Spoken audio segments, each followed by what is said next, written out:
जब वो 10 साल का था तो उसके पापा एक्सीडेंट में मर गए। वकील ने उसे सिर्फ एक ही सवाल पूछा, क्या वो अपनी माँ के साथ रहना चाहता है या फिर क्या वो 200 मीलें लेना चाहता है जो उसके पिता छोड़ गए थे। उसने अपनी पिछली जिंदगी में रोया था, चिल्लाया था, अपनी माँ के लिए गिड़गिड़ाया था। उसने सारी रकम ले ली और सीधे पड़ोसी से शादी कर ली। ओह माफ करना अंकल ग्रेग से। वो उनकी नजरों में अनचाहा बोझ बन गया, ऐसा बोझ कि वो उन्हें बर्दाश्त भी नहीं कर सकते थे। अंत में उसे काम करते करते मार डाला गया। वो अपने बेरहम जीवन को पीछे मुड़कर देखता है तो वो सोचता है कि वो बहुत बड़ा बेवकूफ था, पूरा का पूरा गधा ही था। पर इस बार फिर से नियति ने उसे एक और मौका दिया है। वही चौराहा एक और बार उसके सामने खड़ा है। उसके सामने खड़ी औरत बहुत ज्यादा सिसक रही है और उसकी आंखों से सिर्फ और सिर्फ पानी गिर रहा है। हावर्ड तुम क्यों चले गए, हम और डैनियल कैसे रहेंगे। वो बहुत विलाप कर रही होती जब तक उसकी बॉडी तब तक ढह नहीं जाए। पिछले जन्म में वही नाटक उसे मूर्ख बना गया था। उसे सच में लगा था कि उसकी माँ पूरी तरीके से टूट गई है, इसलिए वो उसके पैरों में लिपट गया था और उससे रोते हुए भीख मांग रहा था रुकने के लिए। फिर क्या हुआ, उसने वो सारे मुआवजे ले लिए थे जो उसके पिता के जान की कीमत पर मिले थे और 3 महीने भी नहीं बीते थे कि उसने खुशी खुशी दूसरी शादी कर ली। उसने ग्रेग वोंग से शादी की जिसे वो अपना ख्याल रखने वाला कहती थी। उसके पिता की राख भी ठंडी नहीं हुई थी और वो आदमी उसके घर में रहने आ गया था और वो वहीं पे सोने लगा था जहाँ पर उसके पिता सोते थे और वो उनकी आंखों का कांटा बन चुका था जो उनकी जिंदगी में कोई काम का नहीं था। ग्रेग का एक बेटा था जो उससे 2 साल बड़ा था, जो उससे हमेशा गुस्से से देखता था। उस सौतेले बेटे की नजरों में अच्छा दिखने के लिए उसकी माँ लिंडा उसे मारती थी या फिर उस पर फालतू में चिल्लाती थी बिना किसी दया के। उसके पिता की दौलत उन लोगों के लिए ऐश का आराम बन गई थी और उससे उसके सौतेले भाई का ऐश और दिखावा हुआ और वो अपनी फीस भरने के लिए कूड़े में से कचड़े बीनता था। हाई स्कूल भी पूरा नहीं हुआ कि उसे घर से निकाल दिया गया और काम पर भेज दिया गया और बड़े शान से कहा गया था कि लड़के को आत्मनिर्भरता जल्दी सीखनी चाहिए। उसने 10 सालों तक इधर उधर ईंटें धोई और आखिरकार उसका शरीर जवाब दे दिया और वो गर्म लोहे के छड़ पर जाकर गिर गया। लेकिन अब वो फिर से रिबॉर्न हुआ। लिंडा अपनी बाहों से उसे चारों तरफ से घेर ली और बोली, माँ तुम्हारे साथ हमेशा रहेगी बेटा। उसका चेहरा आंख के आंसू और नाक के पानी से पूरा लथपथ था, लेकिन उसकी आंख की गहराई में कुछ तो छुपा था, शायद ही कोई देख पाता। बेचैनी, लालच। इस बार वो वैसे नहीं रोया जैसे पिछली बार रोया था, बस चुपचाप ठंडे दिल से उसका नाटक देखते रहा। तभी उसके पिता के सबसे अच्छे दोस्त आए जो कि एक वकील भी थे, अंकल वॉल्टर, और उन्होंने एक लंबी सांस ली और उसके कंधे पर हाथ रखा। फिर उसके बाद उन्होंने अपने ब्रीफकेस से एक सर्टिफिकेट निकाला। लिंडा, डैनियल, ये हार्वर्ड की वसीयत है जो वो छोड़ के गए हैं। उन्होंने हर बात का ध्यान रखा था। अंकल वॉल्टर की आवाज में थोड़ा सा भारीपन था। उनके नाम पे 20 करोड़ डॉलर की संपत्ति है जो कि लीगली है। अब तुम लोगों के पास सिर्फ 2 ऑप्शंस हैं। पहला, डैमियन तुम्हारे साथ रहेगा, मुआवजे और बाल सहायता के रूप में पैसा तुम्हारी निगरानी में रहेगा जब तक डैमियन बालिग ना हो जाए। यह सुनते लिंडा की आंखें चौड़ी हो गई। उसकी नजरें वसीयत पर जम गई जैसे कोई बाज अपने शिकार पर नजर गड़ाए हो। दूसरा, अगर डैमियन मेरे साथ रहने का फैसला करे तो पैसा मेरी निगरानी में ट्रस्ट फंड में जाएगा। डैमियन ही उसका एकमात्र मालिक रहेगा और लिंडा तुम्हें कुछ नहीं मिलेगा। सब कुछ शांत हो गया था और सभी की नजरें उसी पे गड़ गई थी, एक 10 साल के बच्चे पर। लिंडा का शरीर पूरी तरीके से अकड़ गया था। उसकी नजरें देखकर ऐसा लग रहा था कि वो वॉल्टर को बोलना चाहती हो, तुम्हारी हिम्मत कैसे हुई ऐसे ऑप्शंस रखने की। उसने जोर से उसे सीने से लगा दिया और बोलती है, वॉल्टर तुम ऐसे कैसे कह सकते हो कि मैं अपने बच्चे को छोड़ दूं? डैनियल मेरी पूरी जिंदगी है। और वो चिल्लाती और चिल्लाते चिल्लाते उसकी बाह को उसने जोर से चींटी काटी। उसने उसके कान में जहर घोला और धीमी और क्रूर आवाज में बोला, डैमियन तूने अगर कुछ भी गलत शब्द बोला तो मैं तुझे मार डालूंगी। तू मेरा बेटा है और तेरा पैसा मेरा पैसा। पिछले जन्म में वो उससे डर जाता था। उसका माँ तेरे बिना जी नहीं सकती,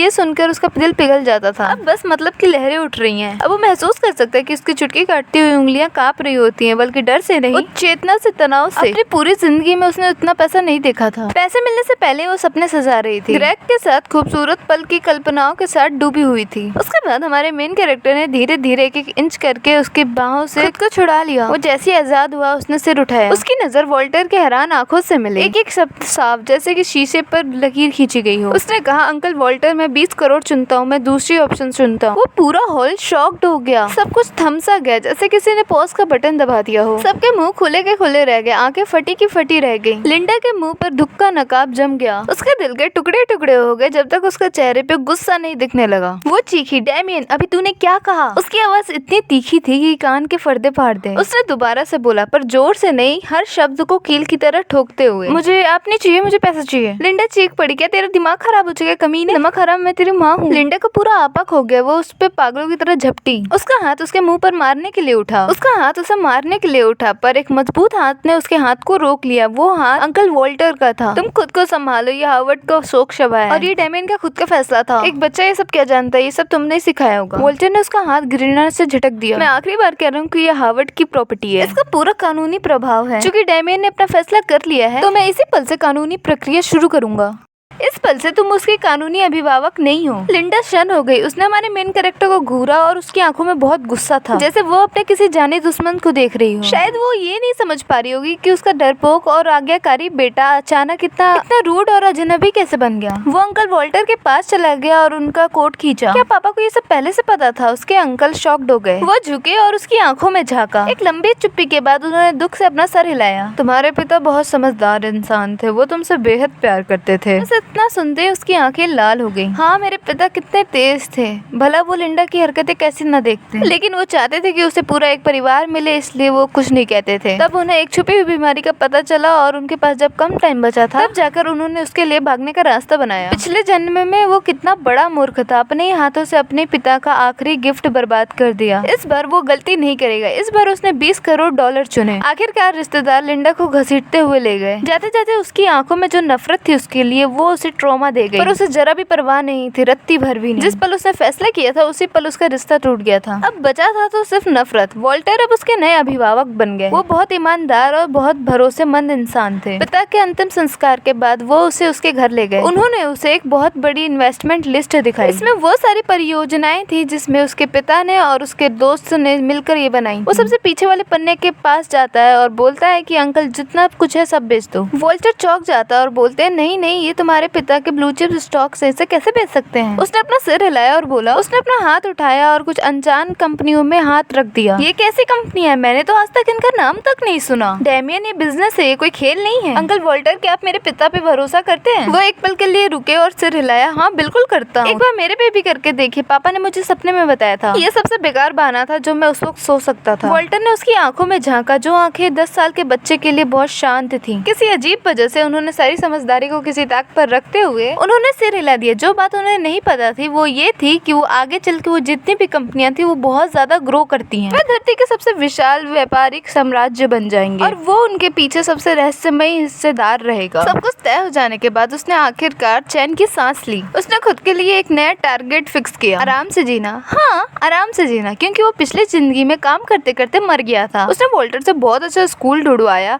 पढ़ाई के लिए नहीं, बस इसीलिए कि माहौल अच्छा था और कैफेटेरिया का खाना बहुत मस्त था। और उसने जिम जाना शुरू किया है, बस इसलिए नहीं कि लोग उसे दिखे। वो अपनी बहुत अच्छी फिजिक बनाना चाहता था कि उसमें कपड़े अच्छे लगे। उसने चीन के महान 8 व्यंजनों का अध्ययन किया। उसने शराब बनाना शुरू किया, शेफ के लिए नहीं, उसने खुद को संतुष्ट करने के लिए बनाया। वो सारा झंझटी मामला वॉल्टर को दे देता और वॉल्टर के साथ बनाई एक पेशेवर टीम पर। उस टीम का मैनेजर था मार्कस, जिसे उसने 3 गुनी तनख्वाह देकर उसे खरीदा था। हमारे मेन कैरेक्टर के पास सिर्फ एक ही नियम था, कोई उसे परेशान न करे। अपनी प्रॉब्लम्स खुद सॉल्व करो, अगर सॉल्व नहीं हो रही है तो उसे छोड़ दो। उस वक्त मार्कस ने उसे ऐसे देखा था जैसे कि वो गांव का कोई मूर्ख वारिस हो जो बस पैसे उड़ा रहा है, पर उसने उसके पूरे आदेश अच्छे से माने। फिर उसकी जिंदगी कुछ यूं हो गई। बॉस, स्टैंगलो स्टेक का शेयर फिर से 3 गुना हो गया। हमने 5 अरब कमाए। ठीक है, मुझे परेशान मत करो, मैं रेसिपी पढ़ रहा हूँ। बॉस, काइल्ड्रो होल्डिंग फिर से सार्वजनिक होने वाली है। हमारे मूल शेयर्स 1 खरब तोड़ने का अनुमान है। ठीक है, अब आओ ये देखो, मैंने शराब की न्यू बोतल का बैच बनाया है। बॉस, ये देखिए, जो आपने सरकारी जमीन यूं ही खरीद ली थी, वहाँ पर सरकार बिजनेस सिटी बना रही है। उसकी कीमत 100 गुना बढ़ गई है। धीरे धीरे मार्कस उसकी आलसी अंदाज का आदी हो गया। वो उसके लिए छोटे मोटे अरबों के सौदों को खुद ही छांटकर अलग करने लगा और वो आराम की राह पर और आगे बढ़ता चला गया। उसके नाम पर उसकी दौलत सिर्फ बढ़ती गई। उसे कोई होश ही नहीं रहता था अपने पैसों का। उसको इस बात में दिलचस्पी थी कि वो अपनी जिंदगी को और आरामदेही कैसे बना सके। वो अरबपति लोगों में बहुत ज्यादा रहस्यमय इंसान बन गया। कोई नहीं जानता था कि वो कौन है। बस लोग इतना जानते थे कि कोई बहुत अमीर इंसान है जो पूरे देशों से भी अमीर है, जिसे किसी ने आज तक देखा नहीं है। ये सिलसिला ऐसे ही चलता रहा जब तक उसके 18 साल होने पर एक औरत नहीं आई जिसने उसके शांत और सुकून भरी जिंदगी को तहस नहस कर दिया। सिंक्लेयर, उसकी पूर्व मंगेतर। सिंक्लेयर के साथ सगाई उसकी बचपन का इंतजाम था। उस दादा ने तय किया था। उसके पिता की मौत के बाद उसका पूरा परिवार बर्बाद हो गया था और उस सगाई के बारे में किसी ने जिक्र भी नहीं किया। पर किसी को क्या पता था कि उसके पिता की छोड़ी हुई दौलत 10 साल बाद बेशुमार व्यापारिक साम्राज्य बन जाएगी। कम प्रोफाइल रखने के बावजूद भी सिंक्लेयर परिवार का ध्यान उसकी तरफ आ ही गया। उसके 18वें जन्मदिन के दिन खुद बूढ़े सिंक्लेयर खुद अपनी प्यारी पोती को लेकर उस दरवाजे पर आ गए। बहाना था पुरानी सगाई को सम्मान देने का। जब उसने पहली बार सिंक्लेयर को देखा, वो वॉल्टर के बैठक कक्ष में थी। उसने सिले सिलाए व्हाइट ड्रेस पहनी थी। उसके लंबे बाल, उसका बाल एक भी जगह इधर उधर नहीं था। उसका मेकअप एकदम हल्का और एकदम सटीक था। वो सुंदर जरूर थी पर एक हिमखंड की तरह थी। उसके अंदर से एक ऐसी ठंडक निकलती थी जैसे कि वो कहना चाह रही हूँ कि दूर रहो। वो एक बहुत स्ट्रॉन्ग लेडी लग रही थी। परिवार की वारिस के लिए तराशी गई। तर्कशील, मजबूत, शांत। अफवाह थी कि उसने 20 साल की उम्र में दोहरी डॉक्टरेट कर ली थी और 22 की उम्र में फैमिली बिजनेस संभाल लिया। तरीके इतने कठोर कि पुराने से पुराने बिजनेसमैन भी उससे डरते थे। उसकी दुनिया में करियर था, मुनाफा था और आंकड़े थे। भावनाएं उसके नजर में सबसे बेकार कमजोरी थी। डैमियन है ना, वो उसके सामने टांगे क्रॉस करके बैठ गई।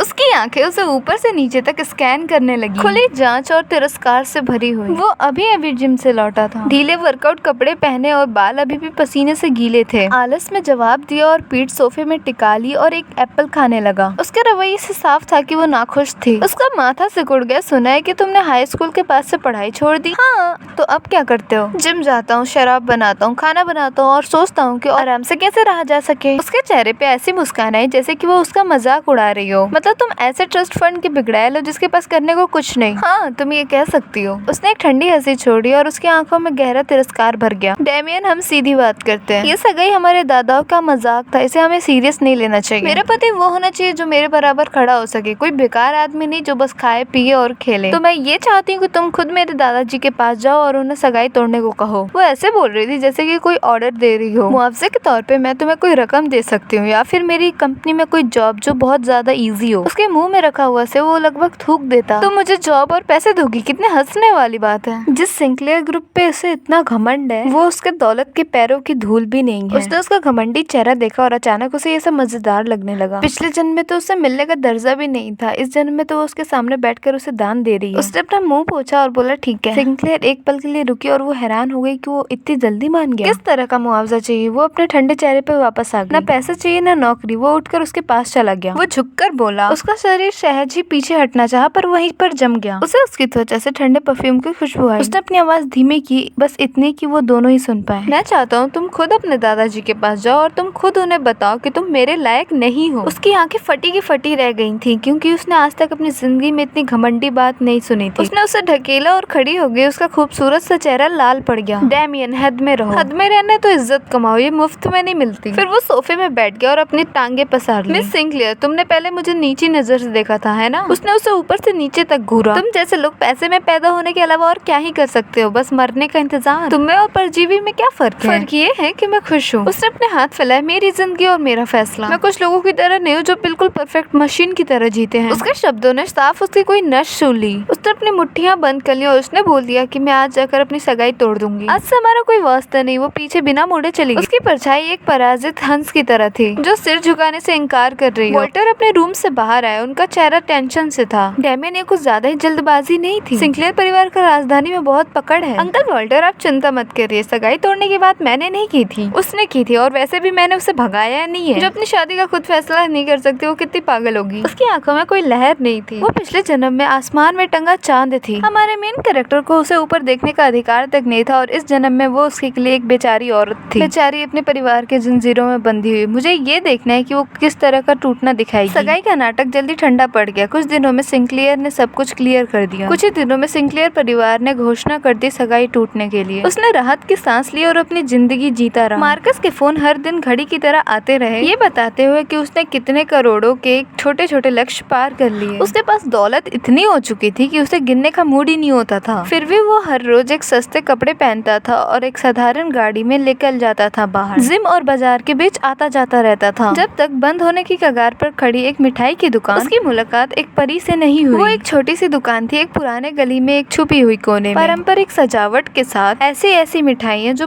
पूरी तरह से लुप्त हो चुकी थी। दरवाजे पे लगे हाथों से बनाए हुए बोर्ड ने उसे अंदर खींच लिया। आज का स्पेशल कोकोनट केक वो वही मिठाई थी जो उसके पिता उसके लिए हमेशा बनाते थे। वो जल्दी से अंदर घुसा और वहाँ पर लगी घंटियां बजने लगी। किचन से एक हरे रंग की पोशाक पहने एक लड़की निकली। उसके लंबे बाल कमर तक झूल रहे थे। चेहरा बिल्कुल साफ था, कोई मेकअप नहीं था। उसके चेहरे पर एक पल के लिए उलझन सी लकीर उभरी। जिस पल उसने उसे देखा उसकी धड़कन रुक गई। वो एक अजीब और अद्भुत एहसास था। वो पहली वाली लड़की की तरह तीखी और दबंग नहीं थी। वो एक मासूम और भोली भाली सी लड़की थी। उसको देखो तो मन शांत हो जाए। अभी भी वो कोकोनट केक बचा है। लड़की ने पलके झुकाई और एक हल्की सी मुस्कान बिखेर दी, जैसे झील पर बसंत की हवा चली हो। हाँ आप बैठिए, मैं अभी लाती हूँ। उसकी आवाज भी सुंदर थी, मुलायम और मीठी। वो खिड़की के पास एक टेबल पर जाकर बैठ गया। थोड़ी देर बाद उसने नाजुक से प्लेट में कुछ मिठाइयाँ लेकर आई और उसके सामने रख दिया। वो फूलों से बने हुए थे और उसके ऊपर ऑथमैंथस चीनी से सजे हुए। उसने एक पीस उठाया और उसे मुंह में लिया। उसे बहुत अच्छा लगा, एकदम सेम जैसे उसके पापा उसको बनाकर खिलाते थे। उसकी आंखें नम हो गईं। कैसा बना है, अच्छा लगा? उस लड़की ने वो पूछा और वो उसके सामने बैठ गई और उसे उम्मीद भरी आंखों से देखने लगी। और उसने बिल्कुल सच्चाई से बोला, बिल्कुल वैसा ही लग रहा है जैसे मेरे पिता बनाते थे। उसकी आंखें चमक गई। सच में? ये नुस्खा मेरी दादी से मिला है मुझे। उन्होंने बताया था ये नुस्खा बहुत कम लोगों को आता है। तुम्हारी दादी सच में बहुत कमाल की रही होगी। उसने गर्व से बोला, हाँ थी ही। मैं लिली, ये दुकान मेरी है। और आप? मैं डेमियन। वो ऐसे बात करने लगे जैसे वो पुराने दोस्त हों। हमारे मेन कैरेक्टर को पता चलता है कि उसके पारिवारिक जड़ें बहुत मजबूत थी। उसके पूर्वज शाही रसोइये थे। उसे 9 से 5 वाली जिंदगी पसंद नहीं थी, इसलिए उसने खुद की दुकान खोली, बस इन खूबसूरत स्वादों को जिंदा रखने के लिए। बातों बातों में पता चला कि उसके विचार और इसके विचार बेहद मिलते थे। उन दोनों को धीमी और सुकून भरी जिंदगी बहुत पसंद थी। वो लोग पारंपरिक चीजों के प्रति जिद्दी हद तक प्रेम रखते थे। उस भरी दोपहर में वो छोटी सी दुकान में बैठकर वो घंटों तक उससे बात करता रहा। हल्की सी धूप उस पर पड़ रही थी और वो सोने की तरह चमक रही थी। वो उसे देखता रहा। उसकी आंखों की चमक, जब वो बात करती थी उसके चेहरे पे आ जाती थी अचानक से मुस्काने। उसके अंदर कहीं कुछ भरता जा रहा था। अचानक महसूस हुआ वो पुराना और कठोर दिल उसका, जो पुनर्जन्म की वजह से सख्त हो चुका था, वो दोबारा से नर्म होने लगा। उस दिन के बाद से लिली की मिठाई की दुकान उसका नया ठिकाना बन गई। वो हर दिन वही जाता था, कहीं उसके हाथ की चाय के लिए और कहीं उसके हाथ की बनाई न्यू मिठाई के लिए। और ज्यादातर वक्त चुपचाप वहाँ बैठकर उसे काम करते हुए देखते हुए। वो बिजी रहती थी क्योंकि अकेले वो दुकान चलाती थी। खाना बनाना, सफाई करना, वो सब कुछ वो खुद करती थी, पर वो कभी भी शिकायत नहीं करती थी। उसके चेहरे पर हमेशा एक संतुष्ट मुस्कान रहती थी। उसने भी उसकी मदद करना शुरू कर दी, पहले सब्जियां धोने से, फिर उसके बाद बर्तन धोने से। आखिरकार उसने रसोई में मिठाइयाँ बनाते हुए देखने की इजाजत दे दी। उसका किचन छोटा तो था पर बहुत परफेक्ट था। वो अपने पूरे ध्यान से काम करती थी जैसे कोई समर्पित कलाकार। और नाजुक हाथों को छोटी छोटी चीजों से इतने प्यारे प्यारे पकवान बनाते हुए देख एक प्रकार का आनंद था। एक दिन वो उसके लिए भारी आटे की बोरी उठाकर ला रहा था। वो अभी अभी वर्कआउट करके आया था, इसलिए बस एथलीट टैंक टॉप पहना था। लिली उसके पीछे ही खड़ी थी और उसके बैग को देख रही थी। उसके गाल गुलाबी हो गए। डेमियन, तुम्हारी बॉडी कितनी अच्छी है। उसने बोरी नीचे रखी और जानबूझकर पीछे मुड़ा और उसने सीना फुलाया। छू के देखना चाहती हो?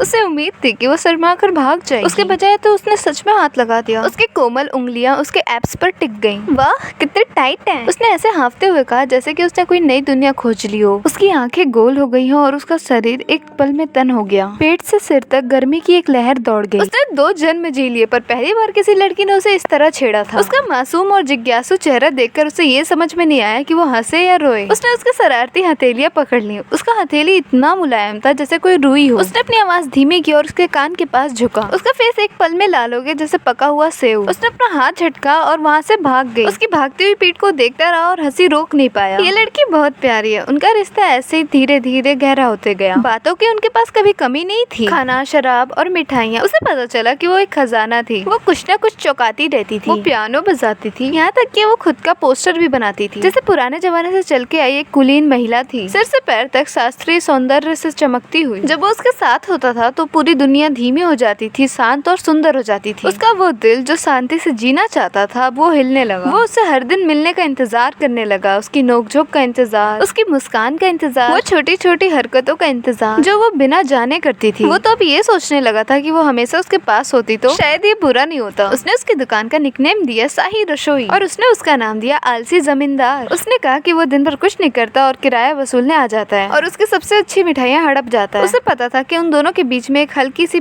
पतली कागज की दीवार बची थी और उस दीवार को तोड़ा एक हादसे ने। एक स्पोर्ट्स कार में एक बिगड़ा हुआ अमीर लड़का उस दुकान में आया। उसने एक नजर लिली पर डाली और उसने फैसला कर लिया कि वो लिली को चाहता है। चिकने बाल चिकने गाल। उसने मौके पर ही पूरी दुकान खरीद ली और वो उसे ले जाने लगा। लिली ने मना कर दिया। वो लड़का गुस्सा हो गया, पूरी दुकान में तोड़फोड़ मचाने लगा। वो रसोई में नई रेसिपी बना रहा था, तभी उसने बाहर की आवाज सुनी तो वो दौड़ कर वहाँ गया। दुकान खंडहर जैसी दिख रही थी। लिली का चेहरा एकदम छोटा सा डरा हुआ दिख रहा था। उसके अंदर का गुस्सा भड़क उठा। वो 2 2 जन्मों में जितना गुस्सा नहीं हुआ था वो अब हो गया था। वो उसके सामने आ गया और बोला, तू यहाँ से निकल जा। तो है कौन हमारे बीच टांग अड़ाने वाला? गुंडे ने अपनी उंगली उसके मुंह पर डाली। हमारे मेन कैरेक्टर ने उसे एक शब्द भी नहीं कहा और उसने सीधे फोन उठाया और मार्कस को कॉल लगाया। मैं तुम्हें एक गाड़ी का नंबर भेजता हूँ, इसके पूरे परिवार को 5 मिनट के अंदर राजधानी से गायब कर दो। ये सब देखकर वो गुंडा हंसने लगता है और बोलने लगता है, ये क्या कोई फिल्म है जो ये सब करने से 5 मिनट में सब हट जाएगा? वो उसे बस चुपचाप देख रहा था जैसे कोई मुर्दे को देख रहा हो। 3 मिनट भी नहीं गुजरे थे कि उसका फोन बज उठा। उसने उठाया और उसके चेहरे पे जो मुस्कान थी वो एक पल में हट गई। ये क्या कहा पापा आपने? सारे शेयर्स खत्म हो गए हमारे?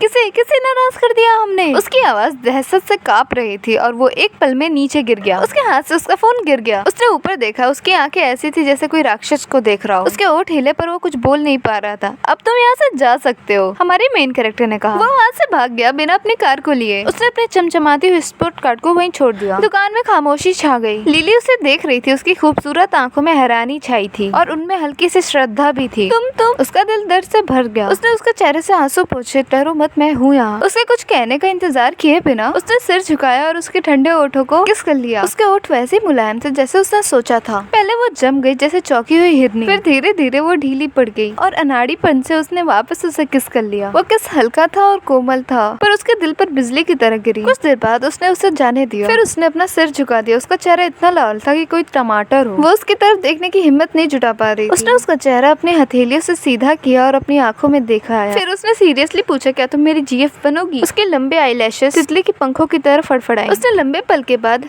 करके जवाब दिया, मच्छर की आवाज जितनी धीमी। फिर वो मुस्कुराया बेवकूफों की तरह। उसने कसके उसे अपनी बाहों में समेट लिया जैसे उसके पास पूरी दुनिया हो। 2 जन्मों में ये पहली बार था जब उसे पता चला कि प्यार होना क्या होता है, खुश होना क्या होता है। वो उसकी छाती से लगकर बड़बड़ाई, तुम अभी बहुत डरावने लग रहे थे। एक फोन और पूरी कंपनी बर्बाद। डेमियन तुम हो कौन? उसने उसकी साफ मासूम आंखों में देखा। उसे पता था कि अब उससे छुपाना मुश्किल था। उसने उसकी नाक पर टपली मारी, बस मैं एक आलसी जमींदार हूँ, मेरे पास जमीन बहुत ज्यादा है। उसने उसे अपनी पूरी कहानी बताई, बस सोच समझकर कुछ हिस्से। रिबॉर्न वाली कोई बात नहीं बताई, बस ये बताया कि पिता कोई बड़ी विरासत छोड़ गए थे, उसने कुछ निवेश किया और बहुत बड़ा बन गया। लिली ने पलकें झपकाई। 5 मिनट में कोई कंपनी दिवालिया हो जाती है? ये थोड़े कितने? उसने फिर से उसे टपली मारी। चलो तुम ऐसा समझो कि ये तुम्हारी जो दुकान है, मैं ऐसी हजारों खरीद सकता हूँ। वो देर तक उंगलियों पे गिनती करती रही और वो सन्न हो गई। उसने सिर ऊपर किया, तुम खरबपति हो। फिर वो चुप हो गई। उसका दिल डगमगाया और वो सोचने लगा कि वो कहीं पीछे ना हट जाए हमारी विशाल दुनिया के बीच की अंतर में। लेकिन उसने लंबी चुप्पी के बाद अचानक सिर उठाया और गंभीर चेहरे के साथ बोली, डेमियन मेरी बात सुनो, आज से तुम्हारा पैसा मेरा पैसा और मेरा पैसा अभी भी मेरा ही पैसा है। फिर वो जोर जोर से हंसने लगा और उसने उसे गोद में उठाया और गोल गोल घुमाने लगा। जो हुक्म मेरी शाही रसोई की मालकिन, वो उसकी गर्दन पकड़ सकती थी, वो चांदी की घंटियों की हंसने वाली। उसे पता था कि उसने गलत चूज नहीं किया। लिली उसके पैसों से प्यार नहीं करती थी, वो सच में उससे प्यार करती थी। लिली के साथ होने के बाद उसकी आरामदेह जिंदगी रंगों से भर गई। वे साथ मिलकर नई मिठाइयाँ बनाते, नई शराब बनाते। वो उसे खींचकर सुबह मार्केट ले जाती और एक एक पैसों के लिए दुकानदारों से बहस करती जब तक उसका चेहरा लाल नहीं हो जाता। वो उसे रेस्टोरेंट्स ले जाता था ताकि वो दुनिया भर के स्वाद चख सके। उसे उसके एब्स छूना बहुत पसंद थे, कहती थी कि वो उसे बहुत पसंद है। उसे उसकी आंखों का भाव पसंद था जब वो भावुक हो जाती थी और उसके गालों को शर्म से गुलाबी होना देखना भी बहुत अच्छा लगता था। वो मीठे और चिपकू थे जैसे कोई प्यार में 2 पंछी। मार्कस परेशान होकर बोलता था, आप दोनों की ये प्यार मोहब्बत वाले चोचलों से मैं मर जाऊंगा। बॉस, ये यूनिवर्सल होल्डिंग का अधिग्रहण सौदा है, आपको इस पर साइन करना है। वहीं पे रख दो, मैं लिली के लिए सूप बना रहा हूँ। बॉस, यूरोपियन राजघराने से डिनर का इन्विटेशन है, मना कर दो, मुझे लिली को फिल्म दिखाने ले जाना है। बॉस, सिंक्लेयर ग्रुप के मिस सिंक्लेयर को आपसे मिलना है। जब मार्कस ने उसका नाम लिया तब उसकी नजर